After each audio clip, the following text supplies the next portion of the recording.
선지자의 제자 한 사람이 죽었습니다.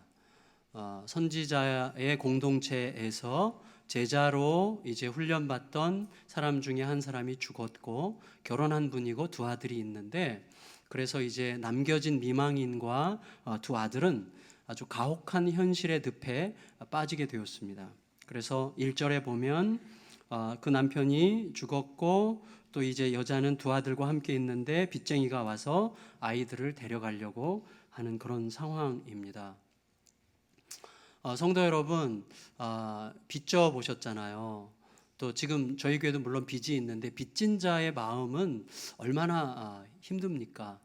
그리고 고대 사회에서 가장이 죽은 경우, 오늘날도 갑자기 한 집의 가장이 세상을 떠나면 얼마나 표현할 길이 없는 고통을 겪게 됩니까? 그런데 고대 사회에서 가장이 죽는다는 것은 일단은 경제적 사망 선고와 똑같습니다. 여자들이 할 일이 별로 없었거든요. 그러니까 뭐 들판에 나가서 음식거리를 주워온다든지 음식을 빌리러 간다든지 뭐 이런 것 외에 특별히 할 만한 뭐 장사를 한다든지 홈플러스에서 일한다든지 뭐 이런 것도 없어요. 그러니까 사실 굉장히 힘든 상황이거든요. 게다가 선지자의 가정이라면 말할 것도 없죠. 선지자도 아니고 선지자의 제자예요. 오늘날로 치면 교육전도사님이라고 하면 적절할까요? 제가 생각이 났어요. 1980 제가 7년에 결혼을 하고 그 직전부터 제가 교육전도사를 했는데, 그때 교육전도사 월급이 한 달에 10만 원이었거든요. 그래서 이제 아껴 써도 열흘에서 보름 지나면 없어요, 돈이. 사실은 제 아내한테 그때 생각만 해도 늘 미안하죠. 굶기도 하고 늘 이제 초조한 상황으로 이제 살았지만, 돌이켜 보면 그때 그 힘겨웠던 시간이 축복이라고 분명히 말할 수 있습니다.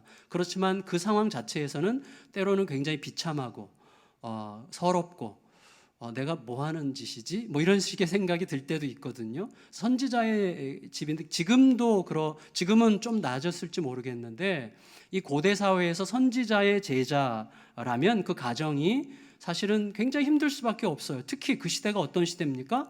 바알 숭배 시대예요. 그러니까 바알이 우리나라에서 뭐 억불 숭유 정책 이런 거 펼치면 불교 절 다니는 분들이 이제 억압받는 것처럼, 그 당시에는 바알 숭배 정신이 꽉 차 있었기 때문에 여호와를 섬기는 신앙은 완전히 사회적 약자고 소수 그룹이고 경제적으로 빈약할 수밖에 없게 되어 있어요. 선지자의 가정이란 말이죠. 그런데다가 이 선지자에 대해서 아내가 말하기를 여호와를 경외하는 사람이었다는 거죠. 그 말은 무슨 뜻입니까? 그래도 먹고 살기 위해서 현실적 선택을 하지 않았다는 거예요. 바알적 문화와 타협하고 그들에게로 들어가서 구걸하고 그들에게 고개 숙이면서 그래도 먹을 것을 얻어내려고 한 사람이 아니라 여호와 앞에서 정말 분명한 중심을 가지고 살았던 사람이기 때문에 얼마나 또 어렵겠습니까? 얼마나 고통스러운 시간들이었겠어요. 그런데 그나마 그 가장도 떠났어요. 또 떠날 때 재산을 남긴 게 아니라 빚만 남기고 떠났어요. 그러니까 이 남겨진 미망인과 두 아들에게 몰아닥치는 그 현실적 고통이라고 하는 것은 얼마나 가혹하였겠습니까? 그런 상황에서 이제 배경이 되는 건데, 사실은 그런 상황에서 이제 한 걸음 더 나가서 어마어마하게 무서운 혹이 붙었는데, 그게 뭐냐면 어느 날 채주가 찾아온 거예요. 채권자가 찾아와서 니네 빚 못 갚을 것 분명하니까 그 대신에 두 아들을 내가 내 집 종으로 데려가겠다, 이렇게 소위 신체 구속권을 청구한 거예요. 사실은 이 당시에 구약의 출애굽기에 기록된 율법에 보면 이스라엘 백성들은 채권자가 자기에게 빚을 못 갚는 채무자를 최장 6년까지 자기 집 종으로 삼을 수 있도록 법률화되어 있었어요. 그게 이스라엘의 법이었어요. 그러나 그가 못 갚을 경우에 그의 자녀까지 내가 구속해서 종으로 삼을 수 있는 권리까지 있었는지는 명확하지 않은데, 중요한 것은 이 시대, 지금 엘리사의 이 시대에는 그런 일들이 아주 자연스럽게 이루어졌다는 거예요. 채권자가 채무자의 가족까지 노예로 삼아서 데리고 갈 수 있는 그런 게 일상의 습관처럼 이렇게 좀 이루어지고 있는 그런 시대였다는 사실을 우리가 좀 주목해야 되는 거죠. 그러니까 이 가련하고 가난한 과부의 눈앞에서 하늘이 노랗게 변한 상황입니다. 갑자기 노란 옷 입은 친구가 들어오네요. 하늘이 노랗게 변했어요. 하늘이 노랗게. 얼마나 막막합니까? 그러니까 현실은 막다른 골목이고 벼랑 끝이고 그 벼랑 끝을 탈출할 수 있는 능력이나 기회나 가능성은 나에게 전혀 없는, 이 절망적 현실과 절망적 현실을 뚫고 나갈 가능성이 조금도 없는 나의 현실, 이 둘 사이에서 이 미망인과 두 아들은 정말 갈 길이 없는 거죠. 사실은 좀 우리가 쉽게 생각해 보더라도 이 채권자, 돈을 빌려준 사람은 아무래도 이 미망인보다는 좀 더 나은 경제적 형편을 가지지 않았겠습니까? 근데 하나님께서 두신 굉장히 중요한 기준, 이런 어떤 빚을 못 갚으면 6년간, 최장 6년간 종으로 삼을 수 있다, 이런 식의 법보다 더 근본적이고 더 중요한 근본적인 기준이 뭐예요? 약자에 대한 긍휼이죠.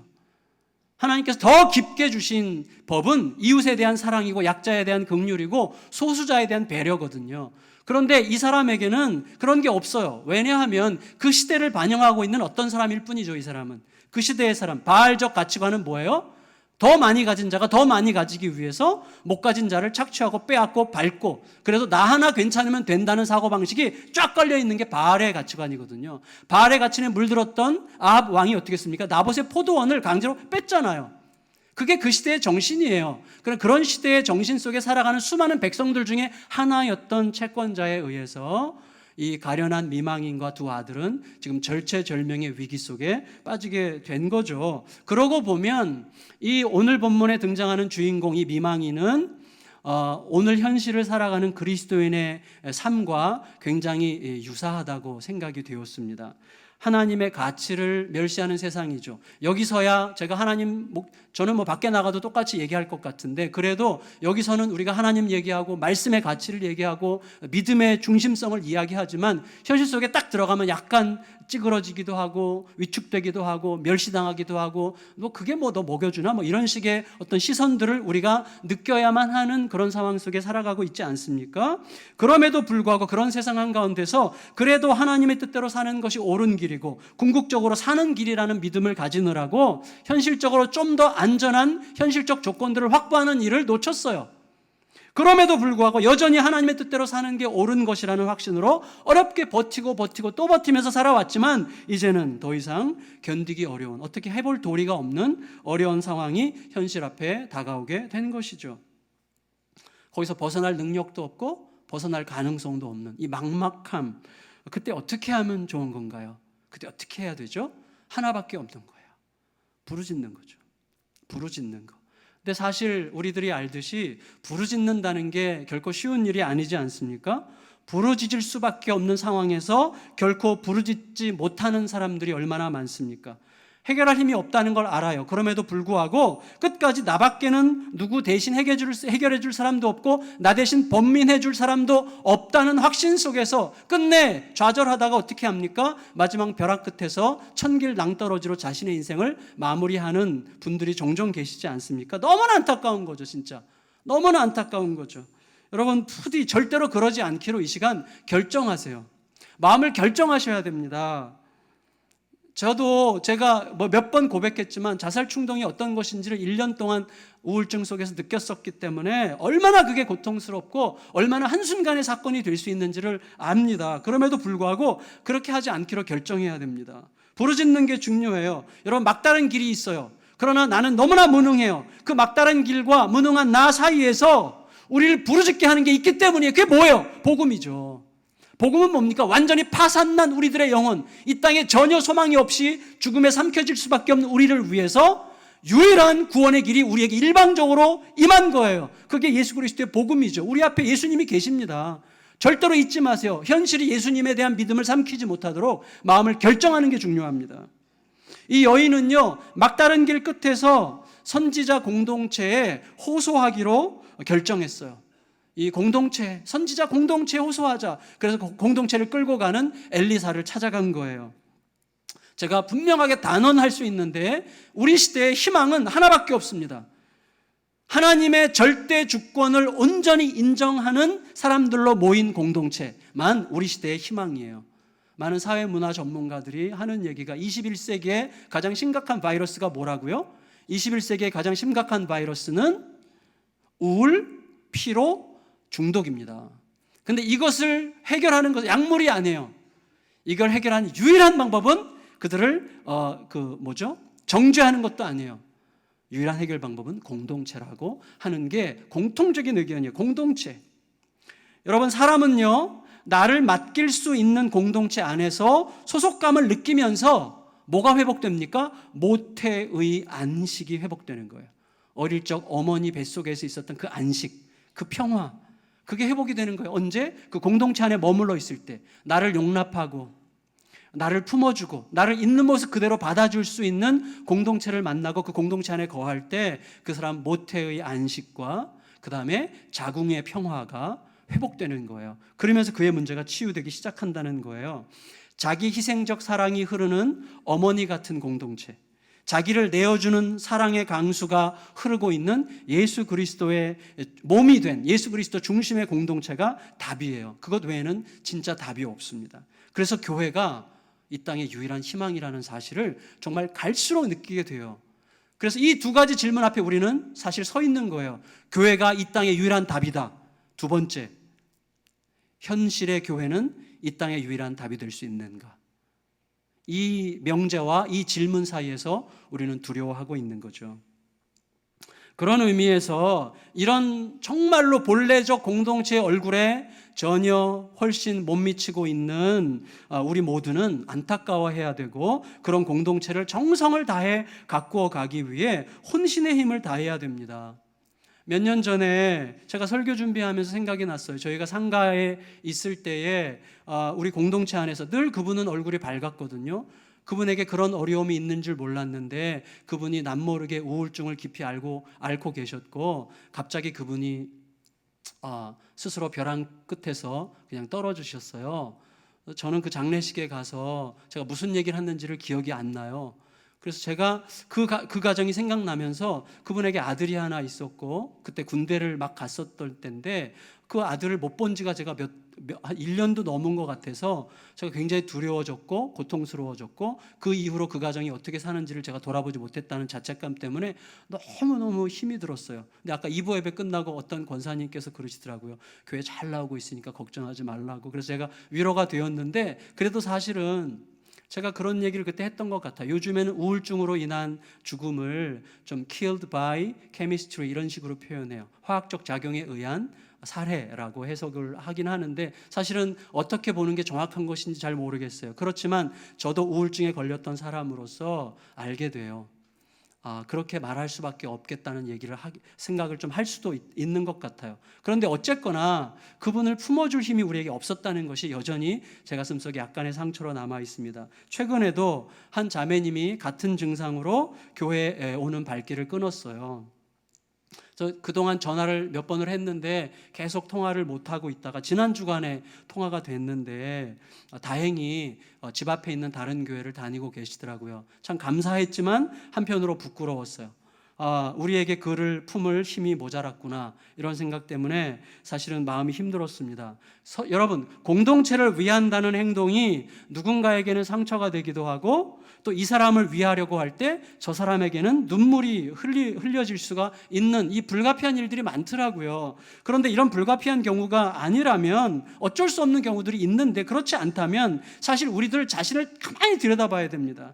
이런 공동체가 너무나 생명처럼 중요한 이런 때에 우리는 나도 모르게 누군가를 도마 위에 올려놓고 허물어뜨리는 말들을 즐길 수 있어요. 수군거림으로 신뢰가 가득해야 될 공동체를 허무는 일들, 이런 것들을 극도로 경계해야 됩니다. 자기에게만 유리하도록 소문을 은근히 퍼뜨리는 이 교묘함, 너무 쉽게 판단하고 너무 쉽게 오해하는 습관들, 그리고 이 공동체 식구들을 은연중에 이용해 먹으려고 하는 이 이기적인 행동들, 자기들끼리 울타리를 치는 이 당짓는 행동들, 이 모든 것들이 전부 다 예수 공동체를 허무는 것들이기 때문에 사악한 겁니다.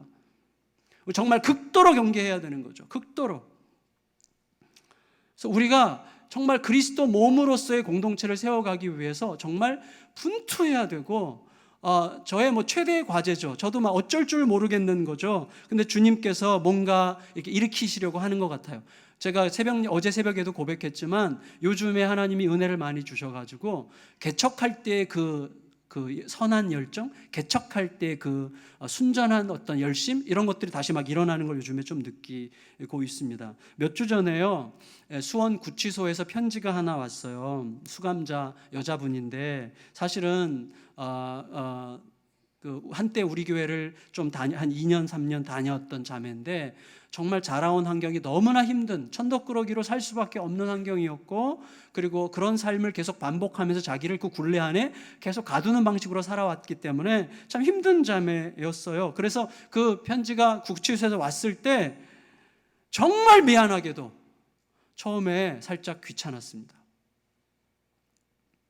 그래서 귀찮은 느낌을 첫 번째로 내가 받은 것 때문에 자책감이 들기 시작하면서 면회를 가지 않을 수가 없었어요.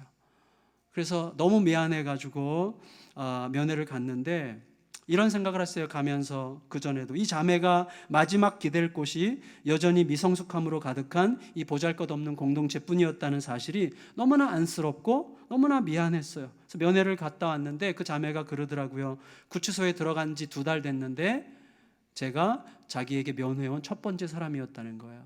그래서 제가 너무나 마음이 슬프고 미안했습니다. 그 자매에게 혼자, 당신 너가 결코 혼자가 아니야 라는 것을 알려주는 것으로도 좀 의미가 있다고 생각했지만, 돌아오는 동안에 굉장히 마음이 무거웠습니다.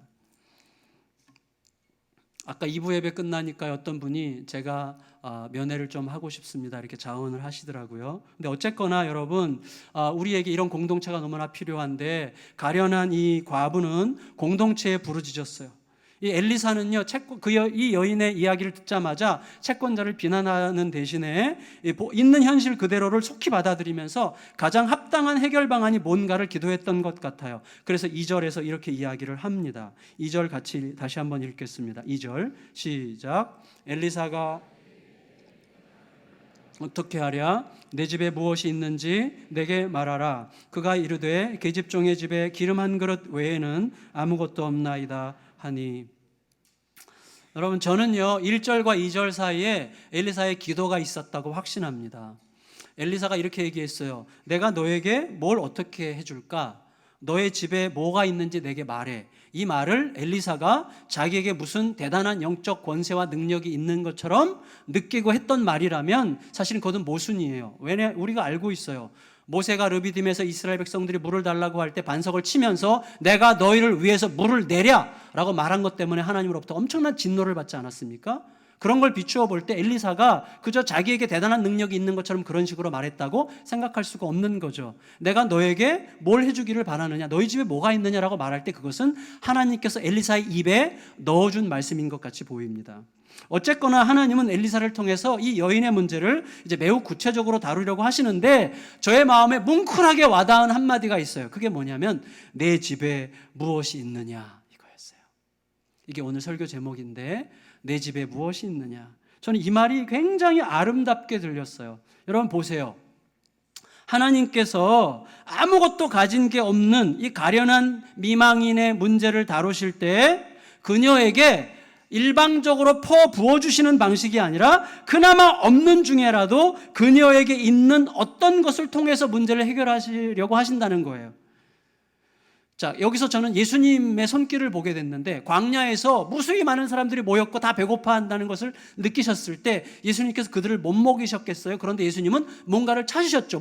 너희에게 뭐가 있느냐를 찾으셨어요. 그래서 그 조그만 아이의 떡 5개와 물고기 2마리를 받으신 다음에야 비로소 그들을 먹이신 거죠. 하나님은, 예수님은 그것이 아무리 적은 것이라고 해도 우리 안에 무엇이 있음을 알게 하세요. 그게 굉장히 중요하다는 걸 제가 느껴요. 너에게 무엇이 있느냐?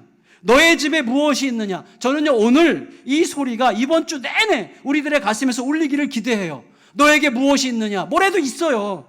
내가 그것을 통해서 문제를 다루겠다. 이 얼마나 정겹고 아름다운 말씀입니까? 제가 15년 전에 읽은 책인데 사실 몇 번 말씀드린 기억이 나요. 장 도미니크 보비라고 하는 사람인데요. 아실 거예요. 아시는 분들이 더러 계실 텐데, 이 사람은 프랑스의 유명한 잡지의 편집인이었는데, 지금부터 정확하게 20년 전 12월 달 1995년도에 교통사고로 이제 머리를 다쳤어요. 뇌출혈이 왔는데 그 이후의 증상이 소위 락드인 증후군이라고요. 정신은 또렷한데 온몸을 꼼짝도 못하고 그렇게 죽어가는 병인데, 이 눈꺼풀 하나만 깜빡깜빡할 수 있는 거예요. 이 자매가 이 형제가 눈꺼풀 하나 깜빡일 수 있는 것 가지고 간호사랑 약속을 해서, 간호사가 알파벳을 이렇게 짚어서 C 하면 C에서 눈을 깜빡하면 C예요. 그거는 또 D 짚으면 D, 이렇게 해서 간호사랑 약속해서 눈꺼풀 깜빡임을 수천만 번을 해가지고 책을 한 권을 쓴 거예요. 그게 이제 잠수복과 나비라는 이제 책이에요. 잠수복이 뭐죠? 바닷속에 들어가서 나를 가두는 거죠. 자기는 잠수복에 갇혀서 바닷속에 들어간 것처럼 꼼짝 못하는 인생이지만 거기에 나비가 있는 거죠. 나비가 눈 깜빡이는 걸 나비로 표현한 것 같아요. 그래서 이런 잠수복 속에서도 꼼짝 못하는 현실에서도 깜빡일 수 있는 게 있다는 거죠. 여러분, 장 도미니크가 그러하다면 여기 이 자리에까지 나와 앉아서, 여기까지 이렇게 휠체어를 탔든 걸어서 왔든 뛰어서 왔든 차를 타고 왔든 이렇게 멀쩡히 앉아서 예배를 드리고 있는 우리들에게 너에게 무엇이 있느냐는 질문에 대하여 아무것도 없다고 말할 수 있는 사람은 사실 아무도 없는 거죠. 사실 하나님께서 우리들에게 너희에게 무엇이 있느냐고 물으실 때에는 우리에게 무엇이 있는지를 아시고서 물으시는 게 아니겠습니까? 요즘에 출애굽기 모세와 하나님 사이의 대화를 보세요. 모세가 말하죠. 저는 아무것도 할 줄 아는 게 없습니다. 저는 아무것도 없습니다. 그러니까 하나님께서 너에게 지팡이가 있지 않느냐. 저는 도대체 말을 할 줄 모릅니다. 너에게 말 잘하는 형 아론이 있지 않느냐. 생각해 보세요. 따라서 하나님께서 보실 때에 우리에게 아무것도 없는 때는 없어요. 뭐래도 있어요. 우리에게는 언제든지 뭐든 있는 게 있다는 거예요. 우리가 극단적인 경우에 양팔이 없는 자는 발로 피아노 치고 발로 음식을 만들고 발로 세수하고 막 그러지 않습니까? 그런 거 페이스북에서 가끔 보시잖아요. 중국의 어떤 유명한 자매 발로 다 하잖아요. 농사도 발로 짓고 뭐 밥도 하고 반찬도 하고 밥도 밥을 먹고 막 발로 다 하잖아요. 양다리도 없는 사람은 뭐예요? 어깨로 피아노를 치더라고요. 중요한 것은 뭐예요? 내가 생각하는 나의 한계를 뛰어넘어서 하나님의 부르심에 반응하는 거죠. 너의 집에 너에게 무엇이 있느냐? 물론 두렵습니다. 어떤 분들에게는 이런 식의 논리가 잔인하게 들릴 수 있을까 봐 두렵습니다. 당신이 내 고통을 아는가? 이렇게 말할까 봐 염려됩니다. 저 충분히 모를 것 같아요. 그렇지만 그럼에도 불구하고 저는 용기를 내서 중요한 것은 하나님께 맡겨지는 것입니다. 이 단순한 말을 계속해서 반복할 수밖에 없고 반복해야 된다고 생각합니다. 여인이 대답해요. 너의 집에 무엇이 있느냐는 질문에 대하여 여인이 뭐라고 대답합니까? 기름 한 그릇 외에는 아무것도 없습니다. 이렇게 대답을 했어요. 자, 생각해 보세요. 여인에게는 기름 한 그릇이 있었습니다. 그렇지만 그것 외에는 아무것도 없다는 사실에 더 무게가 실렸어요. 이 여인은요, 이런 걸 가지고 대체 뭘 할 수 있겠습니까? 라고 말하고 싶어하는 우리 모두의 실망을 대변하고 있는 거죠. 우리 모두도 그래요. 사실은 성도 여러분, 우리가 오해하지 말아야 돼요. 저도 제 자신에게 오해하지 않도록 늘 조심하는데, 기도 시간에는요 뭐든지 할 수 있을 것 같아요. 제가 큐티할 때는요 전부 다 헌신할 것 같아요. 근데 제가 큐티를 하면서 하나님과 약속한 거 못 지킨 거 엄청 많습니다. 설교 시간에 이런 말씀을 들으면 막 이렇게 막 부르릉거리면서 다 할 것 같아요. 근데 나가면서 이제 희미해지는 거죠. 그게 우리들이에요. 그래서 어떤 것 하나를 잡고 단순하고 지속적으로 실행하는 게 굉장히 중요한데, 어쨌거나 우리들 모두에게 있는 마음이죠. 뭐 이런 걸 가지고 대체 뭘 할 수 있겠는가 라고 말하고 싶은 실망감이 우리 모두에게 있단 말이죠. 그런데 우리가 알아야 되죠. 하나님께서 너에게 무엇이 있느냐라고 물으신 이유는 처음부터 그게 어떤 것일지라도 그것으로 충분했기 때문에 물으시는 거 아닙니까?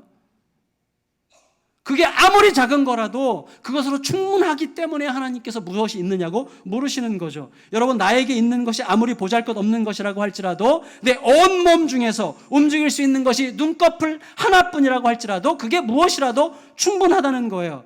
여러분 보세요. 당연히 그 눈꺼풀 하나라고 할지라도 그것조차 하나님께서 주신 것이고 하나님께서 남기신 것이지만, 우리들이 현실적 고통에 너무나 지치고 함몰된 나머지 그까짓 것이 되어버린 그것.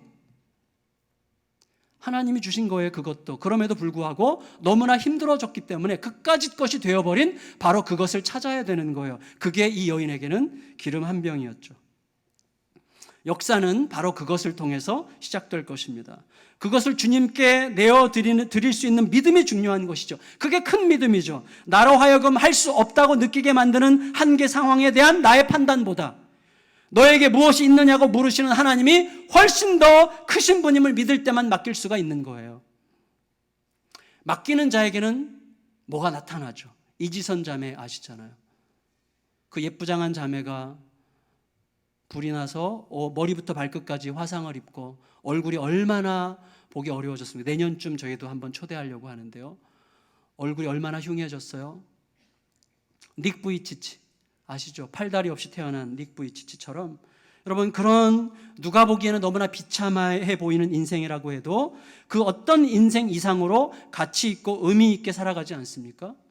불가능해 보이는 몸이 문제가 아니라 하나님께 맡겨지느냐 하는 마음이 문제죠. 너무나 뻔한 얘기지만 세상 모든 것들은 얼마나 상대적입니까? 저는요, 우리 교회에 있는 다른 어떤 목회자들보다도 신체적 조건이 열등합니다. 여러분 지금 저에게 별로 공감을 안 하시는 것 같이 웃어주시는데 감사합니다. 위로해 주셔서. 그래서 전 진심으로, 어떤 땐 진심으로 느껴질 때가 있어요. 10cm만 더 크지. 그럴 때가 있고, 나는 왜 이렇게 이럴까? 그렇게 느낄 때가 있어요. 이것조차 교만한 것일까 봐 좀 회개해야 되겠지만, 하지만 제가 우리 교육자들 전에 이상욱 목사가 가서 그나마 좀 낫지, 이상욱 목사랑 옆에 있으면 정말 고목나무에 매미가 들러붙은 것 같은 느낌 아니에요?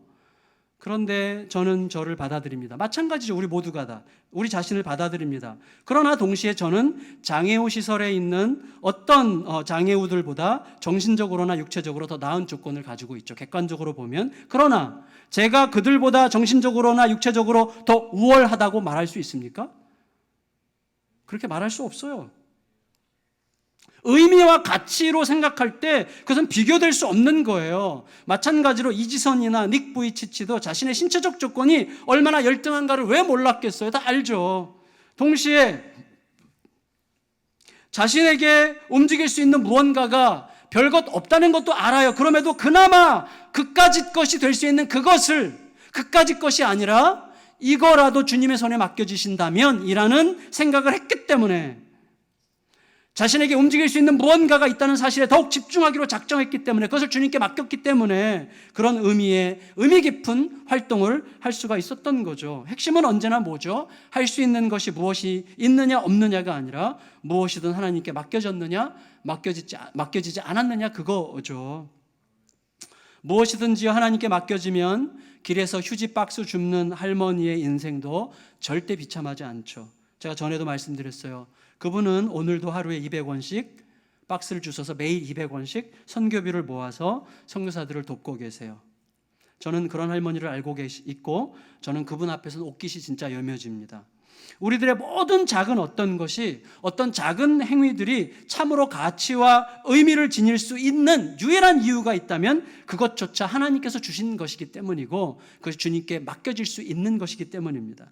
내가 어느새 그까짓 거라고 생각해버렸지만 그것을 하나님께 믿음으로 맡길 때 하나님은 그것을 새 창조의 역사로 바꾸실 줄 믿습니다. 사실은요, 제가 우리 아이들도 키우면서 보니까 너무 실망스럽고 너무 마음에 안 들고 막 너무 속상하고 그러면요, 솔직히 제 마음에서부터 너까짓 것이 되더라고요. 그래서 뭘 막 계획을 하고 장황하게 뭐 이렇게 할 거라고 막 생각하면 겉으로는 그래 이렇게 말하지만 속으로는 야 너가 하겠냐? 그래서 우리 속에서 이 하나님이 주신 거잖아요. 하나님이 주신 너무나 보석 같은 건데 나도 모르게 실망이 반복되다 보니까 그까짓 것이 되는 경우들이 많아요.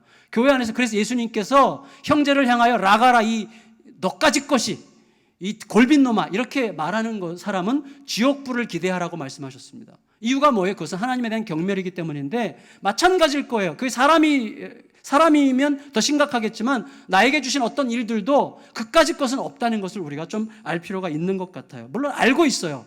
잘 안 돼서 그렇지. 어린 두 아들을 데리고 몸부림하는 이 가련한 여인에게 놀랍게도 그것뿐인 그까짓 것인 기름 한 병이면 충분했다는 거죠. 이 여인의 문제를 너끈히 해결할 수 있는 것은 그 여인이 이것밖에 없는데요라고 생각했던 바로 그것이면 너무나 충분했던 것이죠. 그래서 엘리사가 이렇게 말하죠. 그냥 기름 한 병이 아니라 하나님께 맡겨진 기름 한 병이었기 때문에 그런데 3절 4절 읽겠습니다. 3절 4절 시작. 이르되 너는 밖에 나가서 빈 그릇을 빌리되 조금 빌리지 말고 너는 내 두 아들과 함께 들어가서 문을 닫고 그 모든 그릇에 기름을 부어서 차는 대로 옮겨 놓으라 하니라. 여러분, 여인은요 이제 그릇을 빌리러 나가요. 큰 믿음이죠. 왜? 아직 무슨 일이 생길 것을 결코 알 수 없는 상황이에요. 그런데 말씀을 따라 움직이고 있어요. 할 수 있는 대로 빌리라고 하였기 때문에 빌릴 수 있는 대로 다 빌렸을 거예요. 그리고 엘리사가 시킨 대로 이제 집에 들어가서 문을 닫습니다. 문을 닫아요. 저는 이게 저에게 의미 있게 와닿았어요. 문을 닫았다는 거. 왜 문을 닫으라고 했을까요? 그리고 이 여인은 왜 문을 닫았을까요? 성도 여러분, 이 여인은요 문을 닫음으로 이제 그동안 자신을 가련하게 바라봤던 세상, 자신을 잡아먹으려고 달려들었던 세상, 자신의 문제 따위에는 전혀 관심이 없는 냉담한 세상과 지금 잠시 단절되는 것입니다. 그리고 오직 하나님과 이 여인 사이에서만 일어나는 매우 비밀스럽고 특별한 사건이 이제 일어나는 거죠. 다시 말하면 문을 열어놓고 사람들이 보게 하면 안 되는 거예요. 그렇게 되면 이 여인은 망가지게 될 것입니다. 생각해 보세요. 그 신비의 기름병을 차지하기 위해서 그 마을에서 전쟁이 일어나지 않겠습니까? 다른 한편 그 기름병에서 기름 나오는 일이 보편적 일상이 된다면 사람들 사이에 일상적 질서와 정직한 노동의 아름다움은 깨질 거예요.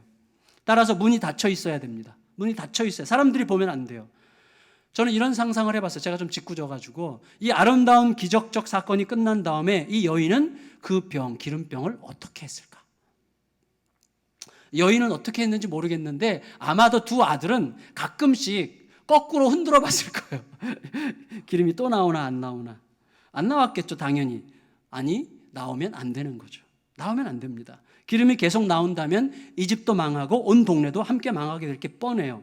하나님과 나 사이에만 알려진 어떤 단회적 신비, 떠버리면 안 되는 어떤 한순간의 비밀, 문을 닫고 하나님과 나 사이에서만 경험되는 어떤 신비적 힘이 내 속에서 나를 끌고 가는 거예요. 제가 돌아봤어요. 제 삶을 여기까지 끌고 온 시간들을 돌아보니까 몇 번 있어요. 고3 때 죽고 싶었을 때 기도하는 동안에 정말 그때는 하나님이 믿어지지도 않았어요. 믿어지지도 않는데 그냥 어른들 쫓아가지고 철야기도 6개월 동안 하면서 막 비몽사몽에 자면서 막 이러면서 막 소리 지르고 쫙 이렇게 하고 막 그랬던 기억이 나요. 지금도 정말 철없이 하나님을 믿지도 않았어요. 마음속에 그냥 뭐 어른들 흉내 내면서 쫙 하고 막 그랬는데요. 딱 기도 제목 하나였어요. 내가 왜 살아야 됩니까? 뭐 이거였어요. 늘 아침마다 기침할 때마다 각혈을 하고 학교에 가면 늘 교감실에 불려가서 돈 내라 그러고 또 아버지는 또 집에 안 들어오시고 또 저에게 이복 여동생이 있다는 사실에 대한 수치심이 있고 막 이런 것 때문에 막 너무 살기가 싫었는데 그때 들었던 그 한 자락 음성, 내가 너를 알고 있고 내가 너와 함께 할 거다. 누구에게나 들려줄 수 있는 음성이 그날 저에게 들렸는데 놀랍게도 그 이후로 엄청난 변화가 시작되는 거예요. 그 몇 년 있다가 또 한 4-5번의 어떤 그런 계기들을 통해서 쭉쭉 그거 말씀들이 끌고 가는 것을 느낍니다. 하나님과 나 사이에만 있는 내 속에 간직된 어떤 문을 닫은 상태에서 알게 되는 신비한 하나님과의 만남이 우리를 끌고 가는 힘과 능력이 되는 것이죠. 이 닫힌 골방에서 우리는 하나님께서는 새 창조를 일으키시듯이 기름을 낮게 하세요. 그래서 기름이 떨어지지 않아요. 계속. 언제까지? 비로운 그릇이 다 채워질 때까지. 다 채워지는 순간 기름이 딱 멎었다고 그랬잖아요. 5절 6절 읽겠습니다. 5절 6절 시작. 여인이 물러가서 문을 닫고 그는 부었더니 그릇에 다 찬지라. 여인이 아들에게 이르되 또 그릇을 내게로 가져오라 하니 아들이 이르되 다른 그릇이 없나이다 하니 기름이 곧 그쳤더라. 성도 여러분 보세요. 저는 이 부분 볼 때 어떤 느낌이 드세요? 자, 그릇이 다 차니까 기름이 그쳤어요. 그럼 우리는 무슨 생각하게 되죠? 자연히 저만 그러는지 모르겠는데, 와, 그릇 좀 진짜 더 왕창 빌려고, 아니면 그냥 이런 다라이를 빌려다가 그냥 천장에다도 매달고 그냥 이러면 좋았을 걸, 이런 생각을 하는 거죠. 근데 제가 정말 은혜 받은 게 7절이에요. 7절 읽겠습니다. 7절 시작. 그 여인이 하나님의 사람에게 나아가서 말하니 그가 이르되 너는 가서 기름을 팔아 빚을 갚고 남은 것으로 너와 내 두 아들이 생활하라 하였더라. 자, 이게 은혜가 됐어요. 왜? 하나님이 주신 기름은 빚을 갚아서 두 아들을 빼앗기지 않고 두 아들과 함께 당분간 생활할 정도의 비용만 나오는 정도의 양이었어요. 그건 무슨 뜻이죠? 여인이 과도하게 욕심부리지 않았다는 거고, 하나님은 그 여인에게 필요한 만큼만 정확하게 주셨다는 거죠. 저는 그것 때문에 문을 닫으라고 하신 이유가 거기에도 있다고 생각이 돼요.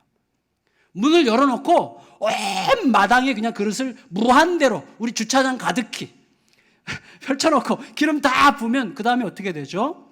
하나님과 더 이상 생명의 교통은 없습니다. 이 여인은 그 다음부터 기름 팔아 생긴 돈 의지하기 시작할 거예요. 은혜는 넘치면 안 돼요. 저희는요, 하나님께 기도할 때 넘치는 은혜를 주옵소서라고 기도할 때 나에게 은혜가 넘치기를 기대하는데 그렇게 기도하면 안 됩니다. 은혜는 넘쳐야 돼요. 그러나 넘쳐서 흘러가도록 기도해야 되는 거죠. 내게 넘쳐서 고여 있으면 반드시 썩게 되어 있어요. 지금 만나 오일과 똑같아요. 어제의 은혜로 오늘을 살 수가 없는 거예요. 어제의 은혜로 오늘을 살려고 하면 그 사람은 반드시 지난 1년 동안 새벽기도 하루도 빠놓지 않고 했기 때문에 다음 1년이 좋습니까? 천만의 말씀이에요. 어제까지 영적으로 정말로 잘 살았어도 오늘 넘어질 수 있는 게 우리라고 제가 늘 말씀드리잖아요. 자, 이 말을 누구에게 할까요? 저에게 하루도 빼놓지 않고 해요. 하루도. 어제까지 대단해 보였어도요, 오늘 무너질 수 있는 자예요. 그래서 매일매일 은혜로 살아가야 돼. 딱 맞게. 그래서 하나님은요, 보세요. 이 집이 얼마나 좁았겠어요. 선지자, 교육전도사님의 집이 얼마나 넓었겠어요. 사실은 제가 아까 말씀드렸던 그 시기에 저는 제 아내랑 신혼집이 둘이 누우면 어깨가 닿는 그런 방에서 애 둘 데가 없어서 머리맡에다 애를 두고 거기서 이제 2년을 살았었는데, 그 다음부터 이제 지하실로 계속 전전을 했는데, 사실은 집이 작아요. 교육전도사님들의 집은 다 작습니다. 근데 문을 닫으래요. 문을 열어놓으면 좀 더 이렇게 펼쳐놓을 수 있는데 그 이유가 이거 알게 됐어요. 그 안에서 채워지는 기름의 양으로 그 빚을 갚고 두 아들을 뺏기지 않고 당분간 먹고 살 정도로 딱 채워주시는 거죠. 하나님은 아주 분량에 딱 맞도록 은혜를 주시고 그래야 되는 거예요. 그래야 우리가 살아요.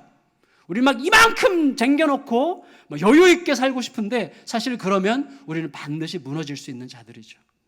한국의 대표적인 장로교회라고 알려진 교회에 몇백억씩 돈이 남았는데 그걸 관리하던 장로가 자살했다는 이 비극적 소문이 진작에 장안을 휩쓸었었죠. 여기 모르는 분들이 거의 없을 거예요. 그런 것을 어찌 복이라 할 수 있겠습니까? 교회에서 돈 때문에 장로가 자살을 했는데 그게 어찌 복이에요? 저주죠, 저주. 여러분, 집 앞마당이 너무 넓어가지고 교회 재산이 쌓이고 돈이 쌓이는 것은 거의 저주에 가까운 거죠. 은혜는 딱 알맞아야 됩니다. 매일 아침 내리는 만나처럼 잉여 은혜, 남아 도는 은혜는 썩고 부패하고 냄새가 나서 고약해지는 거죠. 말씀을 정리할게요. 여러분, 오늘 본문의 이 사건은요, 이 선지자 제자의 미망인과 이 그녀의 어린 두 아들에게 일생 동안 잊을 수 없는 기억이 되었을 거예요. 그리고 그들의 기억은 오늘 우리에게도 동일하게 저는 적용될 수 있다고 생각이 됩니다. 여러분, 그 여인의 처지와 비슷하지 않아요? 우리들이 염치 없는 세상, 잔혹한 세상, 욕망의 냉정한 논리로 가득한 이 세상이 있고, 그리고 그 세상 한가운데서 매우 무능하게 보이는 내 자신이 있고요. 그 사이에서 우리가 뭘 선택해서 살아가야 될지를 너무나 명백하게 보여주는 사건입니다. 그때 우리는 부르짖어야 됩니다. 사람과 현실에게 무릎 꿇지 말고 하나님께 부르짖되 하나님을 함께 섬기는 공동체에 부르짖을 수 있어야 되시죠. 어떤 공동체입니까? 그 어떤 부르짖음도 받아낼 수 있는 공동체여야 돼요. 제가 거듭 의도적으로 말씀을 드리고 있는데, 예수향남 교회가 어떤 분이 수치스럽고 힘들고 고통스러운 일이 생겼기 때문에 더 이상 나가고 싶지 않은 공동체라면 우리들은 분명하게 실패한 것입니다. 어떤 어려움도 어떤 아픔도 내가 내놓고 말할 수 있는 공동체가 있는 교회여야 돼요. 그렇게 말할 수 있는 분이 있어야 되는 거예요. 저도요 좀 냉담한 면이 있어서 그런 면에서 엄청난 약점이 있어요. 저를 위해서 좀 기도해 주시고, 저는 우리가 함께 그런 공동체를 좀 함께 이루어 가실 수 있기를 정말 바라요. 어떤 종류의 수치스러운 이야기도 꺼내놓을 수 있는 무한한 용납과 품음의 공동체, 그리스도의 공동체여야 되고, 들은 다음에는 함께 부르짖을 수 있는 그런 공동체여야만 됩니다. 이게 우리의 굉장히 중요한 숙제고, 저는 주님께서 그 숙제를 조금씩 이루어 가실 거라고 믿습니다. 우리 각 사람은 이제 뭘 해야 됩니까? 나에게 무엇이 있는지, 나에게 있는 기름병은 무엇인지를 찾아봐야 됩니다. 나의 기름병을 찾아야 돼요. 그것조차 하나님께서 주신 것, 하나님께서 남기신 것이지만 삶에 묻혀서 어느새 그까짓 것이 되어버린 그것을 찾아야 됩니다. 역사는 그것을 통해서 일어나게 될 것입니다. 그런 은혜가 우리의 삶에 구체적으로 현실이 되시기를 예수 그리스도의 이름으로 축원합니다.